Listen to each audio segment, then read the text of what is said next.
안녕하세요. 매일 아침 말씀 묵상에 오신 여러분을 환영합니다. 제2과 모세의 역사 수업 10월 3일 일요일 모세의 사역에 대하여 배우게 됩니다. 기억절 다 같은 신령한 음식을 먹으며 다 같은 신령한 음료를 마셨으니 이는 그들을 따르는 신령한 반석으로부터 마셨음에 그 반석은 곧 그리스도시라. 고린도전서 10장 3절 4절 말씀. 생각할 문제. 모세의 생애를 요약해 보세요. 모세의 성품이 가장 잘 드러난 사건은 무엇입니까? 오늘 우리에게 주는 교훈은 무엇입니까? 모세의 생애를 한번 요약해 본다면 어떤 생애였을까요? 성경 전체에서 모세의 존재감이 느껴집니다. 비록 출애굽기 2장 2절에 이르기까지 그의 이름이 언급되고 있지 않지만 그는 우리가 누구이며 우리가 어떻게 이곳에 이르게 되었으며 우리가 사는 곳이 왜 이렇게 나쁘게 변했으며 그럼에도 불구하고 우리가 왜 소망을 가질 수 있는지에 대해서 하나님의 권세에 대한 가장 기본이 되는 이야기를 기록하고 있는 창세기서의 저자입니다. 창조, 타락, 구원의 약속, 홍수, 아브라함, 그리고 복음에 이르기까지 이 모든 주제들은 창세기에 그 뿌리를 두고 있는데 그 책의 저자가 바로 모세입니다. 그래서 우리가 아는 것처럼 흔히 모세 오경이라고 알려진 창세기, 출애굽기, 레위기, 민수기, 창출, 레민시는 모세가 하나님으로부터 영감받아 기록한 책입니다. 창세기의 내용은 책 제목이 책의 내용입니다. 세상을 창조한 기록이 창세기입니다. 출애굽기는 글자 그대로 출애굽한 역사적 기록을 담고 있습니다. 레위기는 레위 지파 제사장 지파에게 준 제사 제도와 7대 절기가 나와 있습니다. 민수기는 백성 민자 헤아릴 숫자, 사람들의 숫자를 헤아리는데 언제 헤아릴까요? 우리가 소풍 갈 때 여행 갈 때 하는 것처럼 민수기는 이스라엘 백성들의 광야 여정을 기록합니다. 신명기는 끝없인 계명명 기록할 기. 그래서 하나님께서 모세를 통하여 제2세대들에게 다시 한번 하나님의 십계명을 반포하고 모세의 고별설교, 4편의 고별설교가 기록된 책이 신명기입니다. 뿐만 아니라 이 5권의 책 속에는 하나님의 5대 속성이 깊이 나타나 있습니다. 우리 남대영 목사님의 연구에 의하면 이 5가지가 각 책마다 잘 나타나 있다고 그렇게 설명해 주고 계십니다. 창세기에는 하나님의 속성인 자유, 우리의 의지, 자유의 의지, 선택의 부분이 잘 나타나 있고 출애굽기에는 하나님의 신실하심, 언약과 구원에 대한 내용이 나타나 있고 레위기에는 거룩함, 하나님의 거룩한 속성, 신성과 성화에 대한 내용이 나타나 있습니다. 민수기에는 공의가 나타나 있습니다. 심판과 공정의 내용이 이스라엘 백성들이 범죄하고 반역할 때마다 하나님께서 어려운 심판으로 나타나신 모습을 보여줍니다. 신명기서 속에서는 하나님의 사랑의 속성이 잘 나타나 있습니다. 그들을 창조하시고 죄 가운데서 그들을 구원해내시는 하나님의 깊은 심정과 애정이 신명기 속에 나타나 있습니다. 그래서 우리는 지난 과를 통하여서 하나님의 사랑의 속성에 대하여 또 신명기와의 연관성을 살펴보았습니다. 흔히 모세의 생애를 40년, 40년, 40년 그렇게 나누어 생각해 봅니다. 그가 120살에 죽기까지 첫 번째 40년은 왕궁에서 살았는데 그 당시에 그의 삶은 에브리띵이었습니다. 그는 참으로 애굽의 왕자로서 자신만만했습니다. 무엇이든 할 수 있다고 생각한 것이었습니다. 그러나 그는 자신만만함의 결과로 한 사람을 살해하는 잘못된 결과를 거둘 뿐이었습니다. 그는 애굽으로 광야로 도망가서 40년의 시간을 보냈습니다. 그는 처가살이 40년 하면서 양들을 치면서 nothing, 나는 아무것도 아니요 아무것도 할 수 없음을 철저하게 배우며 경험했습니다. 자아가 완전히 부서져 버렸습니다.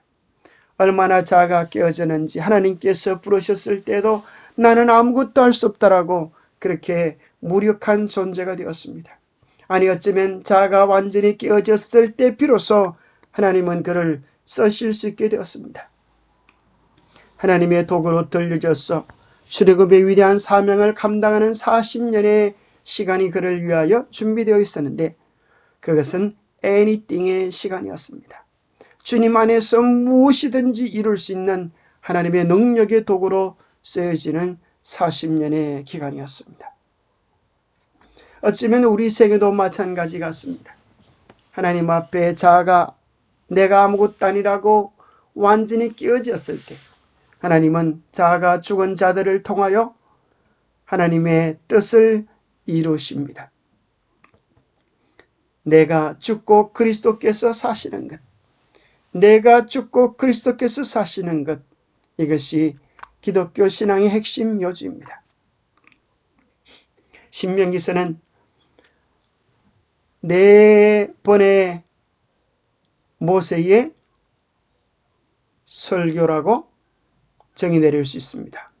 첫 번째 설교는 1장 6절부터 4장 43절까지 과거를 회고하는 역사적 내용이 기록되어 있습니다. 둘째 연설은 신명기 4장 44절부터 26장 19절까지 현재를 바라보는 율법적인 내용이 되어져 있고, 셋째 부분은 신명기 17장부터 28장까지 미래를 전망하면서 예언하는 내용이 기록되어 있습니다. 예언적 의미의 내용이 담겨 있습니다. 그래서 과거, 현재, 미래라고 말할 수 있는 첫 번째, 두 번째, 세 번째 연설과 더불어서 네 번째는 다시 한번 언약을 기억하면서 하나님의 계명에 충실하라고 하는 당부로 마쳐집니다. 이것이 신명기 전체의 흐름이고 이번 과에서는 역사적인 부분, 그래서 교과의 제목이 모세의 역사 수업 부분을 다루게 되는 것입니다. 두 번째 질문, 우리는 모세의 성품이 가장 잘 드러난 사건을 어디서 발견하게 될까요? 출애굽기 32장 29절에 보면 하나님께서는 모세에게 참으로 이스라엘 백성과 언약을 맺기 위하여 십계명을 반포하시고 이스라엘 백성은 다 지키겠다고 그렇게 언약을 했는데 모세가 하나님의 계명을 가지고 내려오니 이 백성들이 어느새 금송아지를 만들어 신으로 섬겼던 것입니다. 하나님께서 분노하셔서 이 백성을 다 진멸하려고 할 때에 모세가 하나님께 나아가서 참으로 간곡히 이 백성들의 용서를 위하여 탄원합니다. 이제 그들의 죄를 사하시옵소서. 그렇지 아니하시오면 원하건대 주께서 기록하신 책에서 내 이름을 지워버려 주옵소서. 저는 멸망할지라도 이 백성을 제발 구원해 달라고 하는 간곡한 모세의 심정이, 그의 중보적 탄원의 내용이 자아가 완전히 없어지고 이 백성을 살리려고 하는 간곡한 심정이 나와 있습니다. 바로 이 심정이 예수 그리스도의 마음이었습니다. 비록 모세는 그 죄와 아무런 상관이 없었지만 큰 죄를 지은 백성들을 위하여 자신의 목숨을 내놓을 각오로 중재하였습니다. 출애굽기 32장 32절에서 모세는 그들의 죄를 사하시옵소서. 나사라고 하는 이 히브리 단어는 떠맡다, 감당하다라고 하는 뜻을 가지고 있습니다. 죄의 무게와 그 죄를 속하기 위해 무엇이 필요한지 이해하고 있던 모세는 하나님께 그들의 죄를 감당해 달라고 부탁했던 것입니다. 그가 그렇게 부탁했던 이유는 그들의 죄 또한 그 어떤 죄라 할지라도 용서받을 수 있는 유일한 방법은 그것뿐이었기 때문입니다. 어떻게 그런 기도를 들을 수 있었습니까? 그것은 백성들을 내 생명보다 더 사랑하는 사랑 때문이었습니다. 바로 그것은 예수님의 마음이었습니다. 오늘 우리를 향한 예수님의 마음, 그 마음이 모세의 마음 속에 있었기 때문에 하나님은 모세를 사랑하시고 모세를 만나주시는 귀한 복을 되시는 내용을 발견하게 됩니다. 영감의 교훈입니다. 시험과 시련을 이겨낸 모세, 이스라엘 백성을 위하여 중재할 때 모세는 지금까지 하나님의 인도하여서 그가 여러모로 정력을 쏟아온 이스라엘 백성들에 대한 깊은 관심과 사랑 때문에 그의 소심함은 없어졌다. 여호와께서는 모세의 간청을 들으시고 그의 이기심 없는 기도를 응답해 주셨다. 하나님께서는 그의 성실성과 범죄하고 감사할 줄 모르는 백성들에 대한 그의 사랑을 시험하셨다. 그러나 모세는 이 시련을 고상하게 잘 견디어냈다.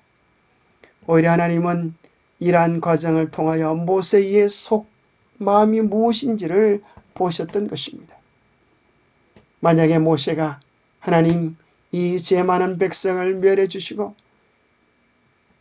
이제 하나님과 더불어서 새로운 역사를 시작하십시다 이렇게 말했다고 하면 오히려 모세는 불합격했을 것입니다. 모세는 언제든지 하나님의 사랑을 이 땅에 잘 드러내는 하나님의 성품의 대리자가 되어야 했습니다. 바로 예수님의 성품의 아름다움을 드러내는 대리자, 그것이 하나님께서 이 시대에 우리에게 기대하시는 마음인 것입니다. 누가 그리스도의 마음을 알아 그를 가르치겠느냐? 오늘 우리에게 그 마음이 필요한 것입니다. 성령께서 우리 마음을 주관하실 때 우리가 예수의 마음, 예수님의 심정을 가진 자로 사람들을 사랑할 수 있게 될 것입니다. 바로 그것은 바울이 품었던 마음입니다. 영혼을 사랑하는 사람들은 다 이와 같은 심정을 가졌습니다. 사도 바울도 로마서 9장 가운데서 이렇게 고백합니다. 내가 그리스도 안에서 참말을 하고 거짓말을 아니하노니 나에게 큰 근심이 있는 것과 마음에 그치지 않는 고통이 있는 것을 내 양심이 성령 안에서 나와 더불어 증언하노니 나의 형제 곧 골육의 친척을 위하여 내 자신이 저주를 받아 그리스도에게서 끊어질지라도 원하는 바로라. 사도 바울도 그렇게 간곡한 심령을 가졌습니다. 내 마음속에 그치지 않는 고통이 있다. 그것은 바로 나의 형제, 내 골육의 친척이 그리스도를 믿고 구원을 받을 수 있다고 하면 내가 어떤 희생이든지 감내할 수 있다. 내가 그리스도에게서 끊어져 멸망할지라도 참으로 내 형제, 내 골육의 친척들이 구원받기를 원한다. 오늘 우리가 이러한 바울의 심정으로, 이러한 예수님의 심정으로, 이러한 모세의 심정으로 영혼들을 사랑해야 하지 않겠습니까? 주님께 오늘 우리가 그러한 심정을 달라고 간구하십시다. 그런 자들을 통하여 하나님은 늦은 비 마지막 큰 외침의 주역들로 사용해 주실 것입니다. 하나님 아버지, 제 목숨을 걸고 누군가를 위해 기도하고 섬길 수 있는 주님의 심정, 주님의 마음을 갖고 싶습니다. 예수님을 닮은 그 마음을 갖기 위해 날마다 십자가 아래에서 배우는 자가 되게 하여 주옵소서. 먼저 우리들이 어떠한 사랑을 받았는지 깊이 깨닫고 경험하게 도와주셔서 우리를 위하여 모든 것을 기꺼이 주시고 아낌없이 주셨던 주님의 심정, 주님의 마음을 가지게 도와주시옵소서. 그리하여 우리도 영혼들을 사랑할 때에 그러한 예수님의 심정으로, 모세의 심정으로, 바울의 심정으로 사랑하며 섬기며 봉사할 수 있도록 도와주시옵기를 우리 주 예수 그리스도로 머지하여 간절히 간구하옵나이다. 우리는 모세의 사역의 아름다운 모습들을 보면서 다시 한번 확인하게 됩니다. 하나님은 능력 있고 재간 있는 자를 찾으시는 것이 아니라 자아가 하나님의 뜻에 온전히 굴복된 자들을 찾고 부르시고 계십니다. 우리가 그러한 하나님의 쓰실 축복의 통로들이 되시기를 축복합니다. 감사합니다.